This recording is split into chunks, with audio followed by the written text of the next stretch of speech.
Ce matin, Clotilde Brossolette revient à la longue interview d'Emmanuel Macron sur TEF.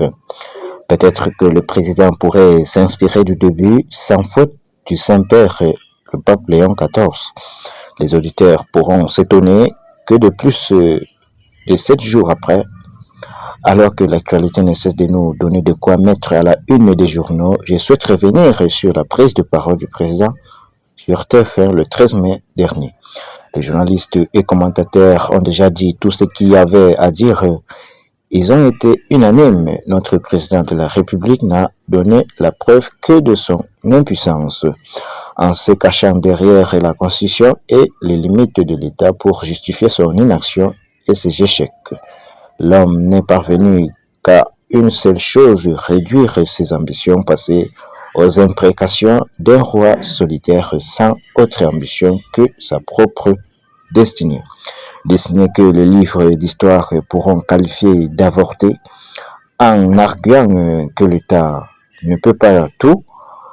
Emmanuel Macron a avoué que sa pratique jupitérienne du pouvoir, qui se voulait en lien direct avec le français, a achevé le rouage de l'action publique par l'isolement jusqu'à la mort des corps intermédiaires. Celui qui n'a eu que mépris pour le principe de subsidiarité a renforcé le caractère bureaucratique de l'État qu'il a contribué à rendre boulimique. Il nous a fait pleurer sur la paralysie des institutions, en particulier locales, qu'il a totalement asphyxiées en réduisant leur dotation et leur marge d'autonomie, tout en les noyant sous des compétences étatiques déléguées de plus en plus grandes. Pendant 3 heures, le président de la République a joué de la parole, une parole qui s'est voulue performative, comme s'il suffisait de dire que pour que les choses adviennent. Un peu comme Dieu au jour de la création, une parole qui s'est finalement perdue dans un bruit d'auto-justification. Léon XIV, bien que lui n'a pas fait campagne, il a touché le cœur par son émotion, par sa parole pesée, une parole qui ne retourne pas vers lui car elle se donne. Les noms de Francis et Robert Prévost s'efface déjà au profit d'un héritage. Léon XIV gouvernera l'Église en se sachant successeur de Pierre et de tous ceux qui l'ont précédé, en s'inscrivant dans l'héritage de 13 Léons qui ont marché avant lui. Héritier du premier qui, dans le contexte de grandes invasions, luttera sans relâche pour protéger les populations. Le pouvoir de Léon XIV est faible, car il n'a que le mot pour arme, il n'a pas un grand pouvoir, il ne peut pas faire plier le grand ni imposer la paix. Même au sein de son église, il n'est pas tout puissant, il partage sa mission avec chaque baptisé.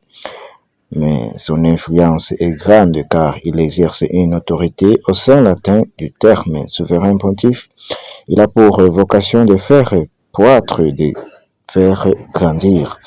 Les premiers jours du pontificat de Léon XIV contrastent avec force avec la pauvreté de notre vie politique.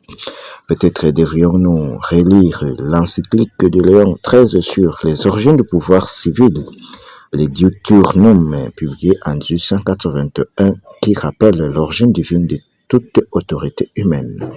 Nous comprendrons alors que notre démocratie est revenue au temps archaïque de l'Antiquité et que la pratique actuelle du pouvoir dans notre démocratie en crise a quelques affinités avec le paganisme. Les mises en scène auxquelles le chef de l'État nous a habitués peuvent sembler n'être que des outils de communication, mais elles cherchent bien à créer une liturgie du pouvoir personnel. Emmanuel Macron et tous ceux qui nous dirigent pourraient bien y trouver dans le conclave et le premier jour du pontificat de Léon XIV une belle source d'inspiration.